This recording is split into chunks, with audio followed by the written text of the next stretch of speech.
Howdy folks, it's Meandering Mike in the man cave of madness. It's before midnight and we are doing another unboxing of Gettysburg.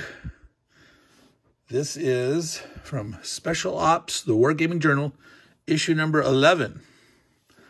This is from MMP, Multi-Man Publishing, magazine with a game. So we're doing this unboxing because this is one of the nominees for the 2023 Charles S. Roberts Awards, nomination for the Civil War Period Award. Of the three, only three instead of five. Again, we'll talk about that in the future. Where normally there's supposed to be five, and sometimes there can be more, but occasionally there's less, and there really shouldn't have been. Anyway, we'll discuss that more later. So on to the unboxing. There's no shrink wrap on this copy that I got when you buy it from MMP. I do believe it comes shrink wrapped. Doesn't come in a Ziploc normally. I have it in a magazine bag, like, a comic bag, a magazine bag. But here it is, ready for opening. So let's get straight to the counters and map, because that's what I promised in my last unboxing, that sometimes you just got to go right for the eye candy. So, well, put aside this. This is a thank you telling you what's in here. But map. Oh, and cards, it appears like. And counters. So let's look at the counters first. I'm going to zoom back a bit. No, that was forward. They're back. All right, so bunch of blank counters. We have two sizes. These look really big. These look like, what, 3/4 inches? And these are probably standard 5/8. Does it say on that thing? No, it doesn't say on that little piece of paper. It does say there's one counter sheet. But those are definitely two different sizes. We got some status markers, weary.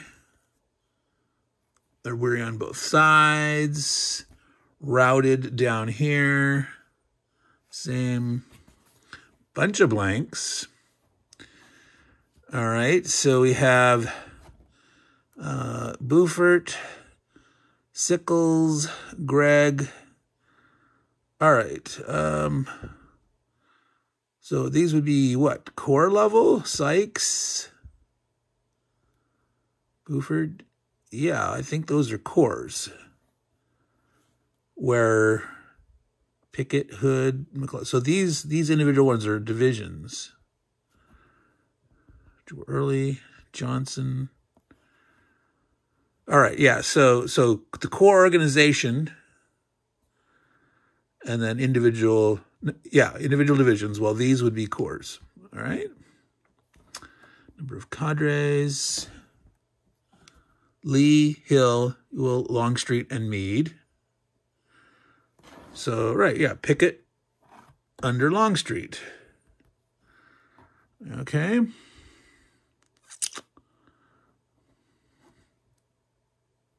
1, 2, 3, 4, 5, 6. I don't know if that's a randomizer thing. If you don't have a die, you can randomize with those or not. Corps level artillery assets, I guess. Well, they have the actual artillery corps, and these are like an asset, I guess, that you would assign to a particular unit within that. Those are my guesses, all right, based on the counters. And let's see, let's go back real quick. They all look like they have backs, but these are all the same. All right. So now let's go and look at the cards. That's a form of unanticipated eye candy. What is that? 8. So 16 cards. It looks like 2 sheets of cards. They're micro perforated. There's half already ready to wanting to fall out. Battle cry, wavering morale, quiet on the battlefield. So these are event cards, it looks like. Momentary respite, reinforcement. So depending which side, who is playing it, there's 2 options on each card. Commander's shot, commander's initiative. That's interesting. This blue, this looks more purplish than gray to me. Does that not look purple to you? Can you not see a purple tint? So that's an interesting effect. I'm not sure if that was intentional or not. But you actually see this color a lot on old stamps. It's kind of grayish into purple. So maybe they did that on purpose. Very period-looking art there. Reinforcements delayed. I'm going to zoom in a little more here so you can see some of these. Command conflict. Your units may not combine to attack this turn. This may mean that a unit that is normally required to attack will not do so. Interesting. To the colors. You may attempt to rally your broken units immediately. Total time. Ammunition shortage. To the colors. And I'm not going to look at them all, but we're looking at a representative sit there. Early arrival. All reinforcements scheduled as opposed to early arriving. Yeah. Right, this turn is it. All right, so cards. Nice art on the back. I believe, is that the same art that was on the cover? Yes, it's a subset here. And I believe these are these defenders shooting at Pickett's charge, I believe. I believe that's what that is supposed to represent. All right, so now the map. The map. Many of you anxiously await more eye candy, the map. All right, so first off here, you got a turn track. You got a spot for broken and eliminated units. You got a combat results table. Wow. ABARAW. Attacker broken. Attacker routed. So not retreat, but routed. Attacker withdrawal. Test of wills. Okay, I like that.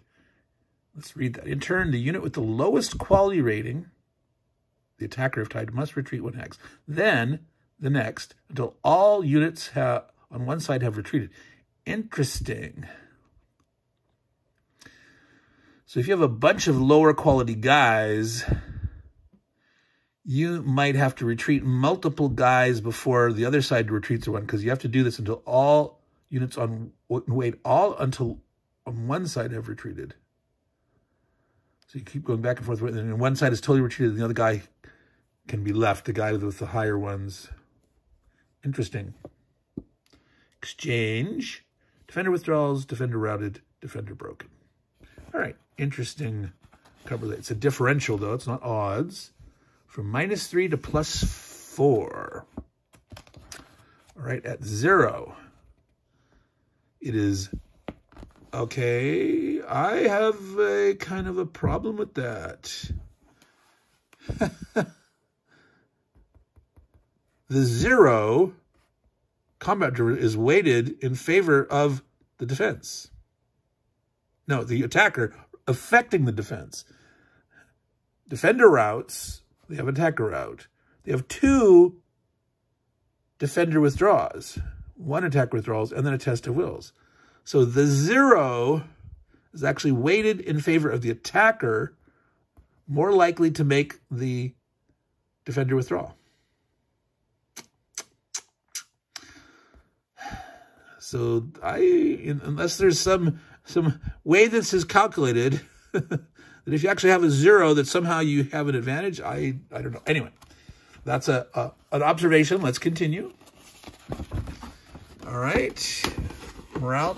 There was morale across here. Now we open up to the actual... Oh, nice big hexes. Look at those nice big hexes. Now, this was a 22 by 34 map. So this is the long way. It's going to be hard for me to open it up to get you to see the full thing here. But let's look at this portion as best we can. So, I don't know if you can see it here, the glare right there. Now, Gettysburg or Gettysburg, if you're Southern, that's often the way you'll hear that pronounced, Gettysburg. The orientation of the wording is all over the place. So, Neville Road, Cemetery Ridge, Warfield Ridge.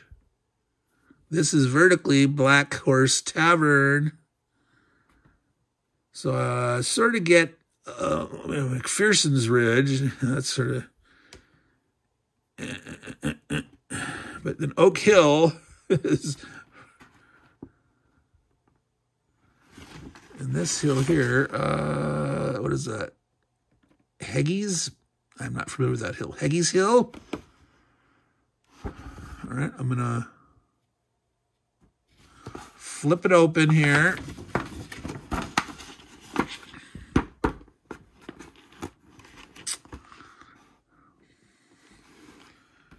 Granite Hill. 2 taverns. Powers Hill. Gulps Hill.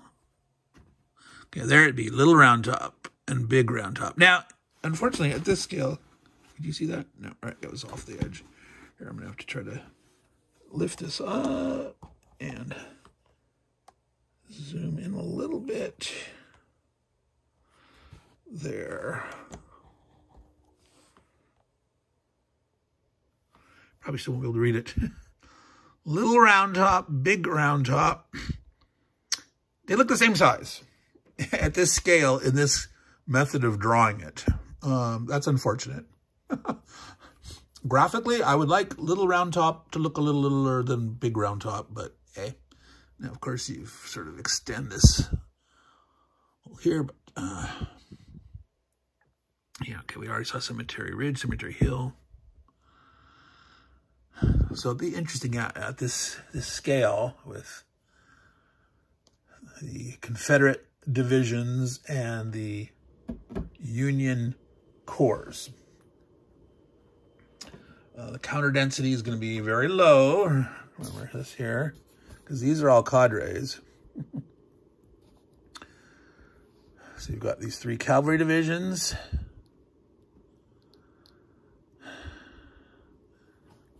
Ewell's Corps, Longstreet's Corps, Hill's Corps.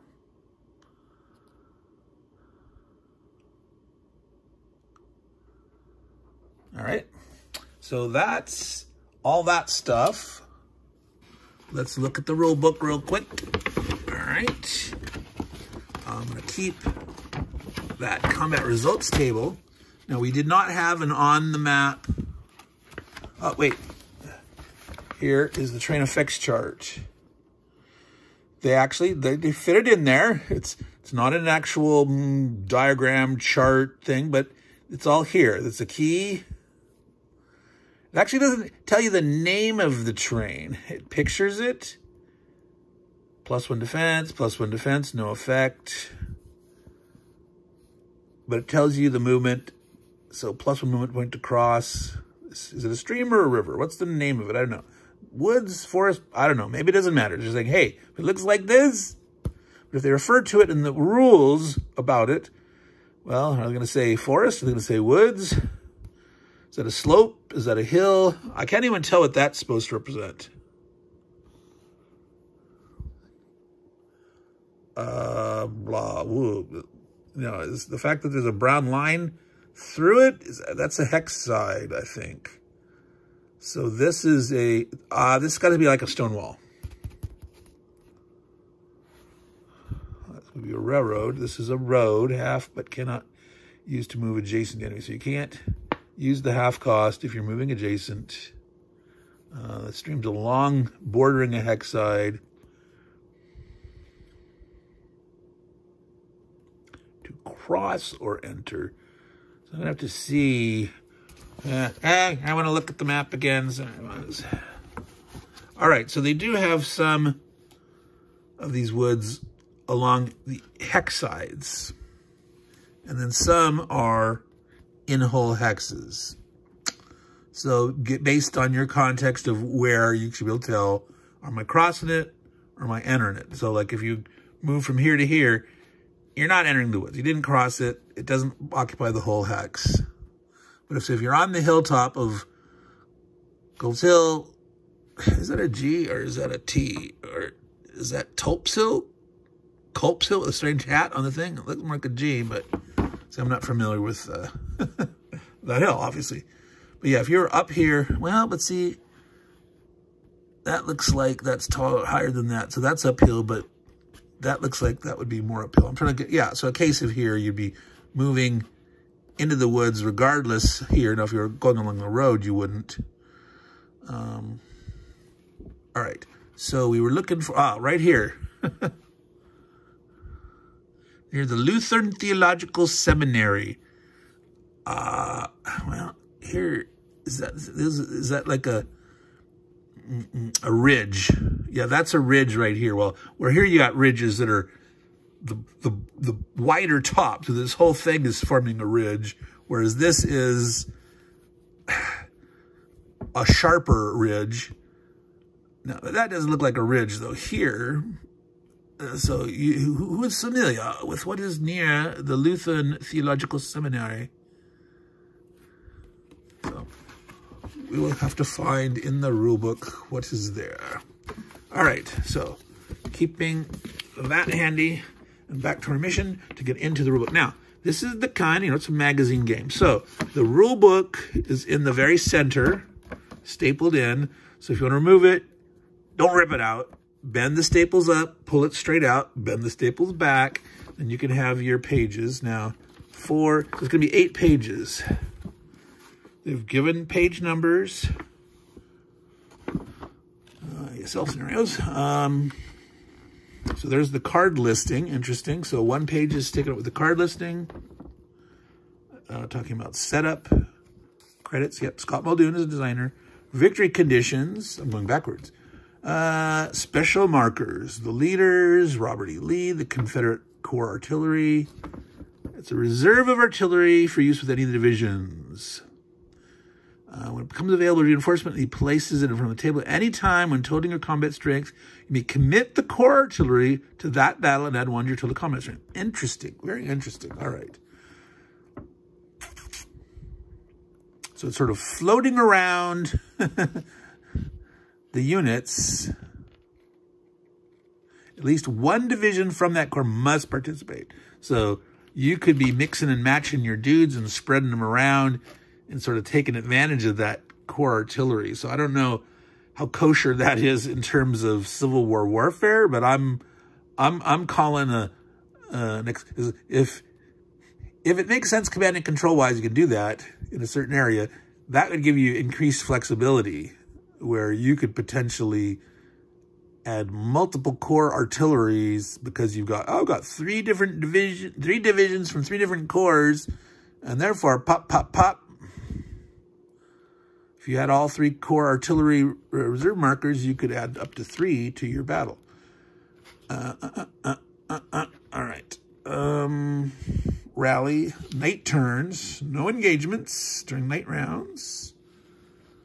Yeah, somewhere I saw that it was like 1 hour or 2 long game turns, except for night turns are like 9 hours long. Where did I see that? Was that on Board Game Geek? Did it actually say that? Retreats. Okay, so here's a combat example. So that's nice to have.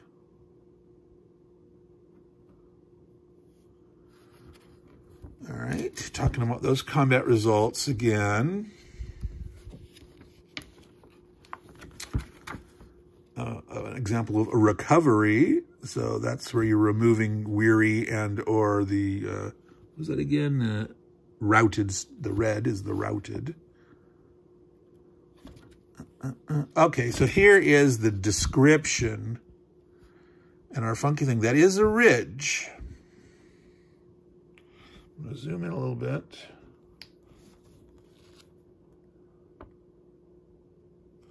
So these are not like supply or objective markers. They are line of communications. Interesting that those are fixed on the map. Railroad. Town, Gettysburg, ridge, no effect on movement. So those little ridges have no effect on movement. Attacking across it may provide the defender with a benefit. The hill contour. So if it's a hit, if it looks like this, but it doesn't have the slopes with the cross hatching, which it says there's no effect on movement. So these are gentle enough. I don't know. You're trying to tell me there's no movement penalty to try to move up little round top and big round top? I mean, they're wooded, so you're paying +1, but if they weren't wooded, I would say, yeah, well, okay. Creek, slope, pikes. Okay, so how can you distinguish the pike and the... Oh, no, there is no... That is... Wait, roads. There's no... Oh, you can't... All right, I'm gonna zoom in, and I'm gonna hold this up to see if you can see that. Because I couldn't barely. There is like a dotted white line there. Can you see that? I'm going to try to force it to focus. Yeah, can you see that? Wow. All right. So hopefully on the map itself, now are we all out of focus? So pikes are the double line. Roads are the funky little dashed line, I guess. I'm going to have to... Yeah, I got to look at the map. I got to find me one here on the map to see if I can... Yeah, okay. So what we would normally call like a trail or a track, those are actually roads. And here it says Tennytown Road, that's a pike. Right? Yeah, all these things are labeled... Oh, here, this one's labeled pike. The York Pike. Is that having problems focusing? Sorry, folks. There, York Pike. But some of the pikes are roads, but they're calling those roads. I'd call those tracks or trails or secondary roads. All right. For game purposes, they're slightly different. Let's see. I went the other way. Zoom in a little more, but don't go all the way up to 2. I'm having a problem because the leg of the tripod's there to try to get, and I don't bend the magazine, but moving along the road, you ignore the train and spend only half, and it cannot be used to enter a hex adjacent to a unit. It's identical, a road and a pike. Okay? So, yeah, all right. They're the same. Okay. Movement, events. We're going back to the turn sequence. Event phase, move phase, recovery phase. So there's no combat phase. So obviously, there is a combat phase. It's after recovery. Interesting. So you move, then recover, and then have combat. So you can actually recover and fight the same turn. Or does that take up your activation to recover, and therefore you'd know that you couldn't do it? Recover. Each action unit that is not adjacent may attempt to recover. If you roll equal to less than its quality rating, remove the red marker, or if it doesn't have one, decrease the fatigue level by 1. No rolls necessary during a night round. You spend army morale.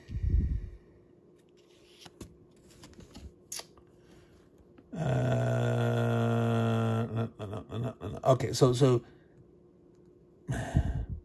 normally you have to be adjacent to fight. There's no shooting at range. We'll have to see if the Union artillery units have a range or not. Remember, there is no Confederate separate artillery units. That's part of those reserve that add to the divisions within their corps. Engagement declaring. So can cover procedure, combat strength, results, retreats, routed. So I don't see. Interesting. But what was that scale? Certainly artillery should be able to shoot like at least 2 hexes, right? No? Night rally, was there a line of sight? Did I see something about that or no? There's that core, but that's not to be retreats, exchange, attack, command, combat strength, union, coordination.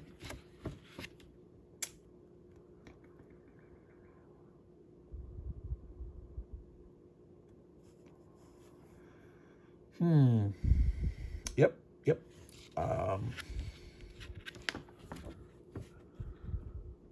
800 yards. 800 yards. What was the range of Civil War era cannons? I don't know.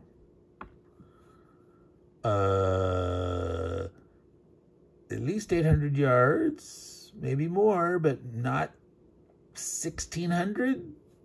Too far? A hex too far? Okay, here. There are 3/4 inch counters and 5/8 inch counters. Now, it says 6 single-sided 5/8 inch counters. I did not remember seeing any units that were just one-sided. I mean, there's all these blanks,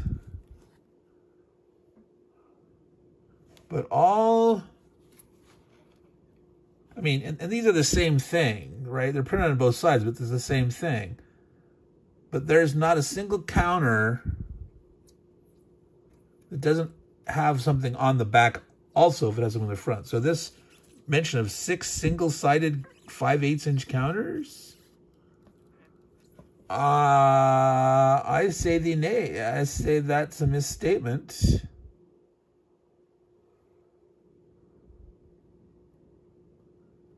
So who knows what they intended that to mean? and what? So the cadres have the same values. They all have the same values. It's interesting. So the red slash means something, but it doesn't reduce your combat strength. So in one sense, they're all single-sided. It's like, well, it means something. It's a status. It's not weary or routed. So, yeah, I don't know. That's something to find out for later. So I think we're going to call it quits there. We've gone through the rules. It is a, yes, corps, unions, divisions for the Confederacy with some corps level assets. Okay, 2.5 hour. Whoops, you can't see there. All right, I need to tilt back down. Zoom back out a little bit. 2.5 hour turns during the day, 9 hours for a night turn. And remember, we're doing three days. Well, we're assuming it covers all 3 days. Let's did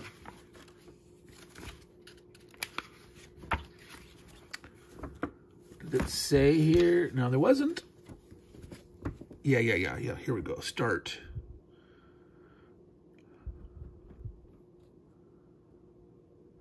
Well, we've got first and the second. All right.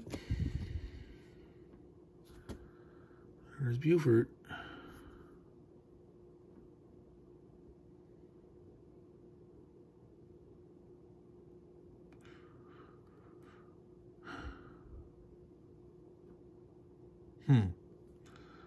All right, I have to look more at that.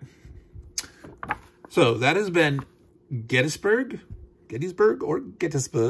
Special Ops Wargaming Journal, issue number 11. That's where you can find this guy. But they didn't have a category this year of war game or game magazine games. They had a Wargaming Magazine Award for the magazine, and they have at least 2, if not 3, games that were in magazines like this one that got nominated for various awards, but not a Wargaming Magazine game. category. All right.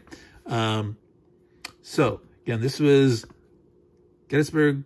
This came out in about July of 2023, I believe. Scott Muldoon is the designer from MMP, and it is in the Civil War category, of which there's 3. I've done the unboxings for the other 2. One I'd done quite a while ago. That was the 7 Days battle. I just recently did, why is it already slipping my mind, the Grand Havoc Perryville from Revolutionary Games, and this is Gettysburg. So we're going to call it quits there, folks. Meandering Mike in the Man Cave of Madness. Stay tuned. We're going to do another video about the 2023 nominees. We're going to talk about what are all the different categories in the Mode Awards. I covered last time all the different era or period awards, of which Civil War is one. I already did the Napoleonics also. So in this video, I will mention these 3 games in the Civil War period and talk at them at a high level. I've got these 3 unboxings, and I'll talk a little bit about why the heck are there only 3 nominees in this category? Shouldn't there be 5 or more? And there'll be more of this coming. I'm going to try to get through as many categories in more depth like this, having all the unboxings for them. There's no way I can get it all done before the awards are actually, the voting's done. May 13th, I believe. I've heard May 13th, I've heard May 14th. Pretty certain that it said May 13th on the Charles S. Roberts. You know, the Charles S. Roberts Awards website, you can find the link where to vote. Yeah, so stay tuned for that content coming up. Thank you all who've watched. Take care, and don't forget to take care of your games, because they'll take care of you. Ciao.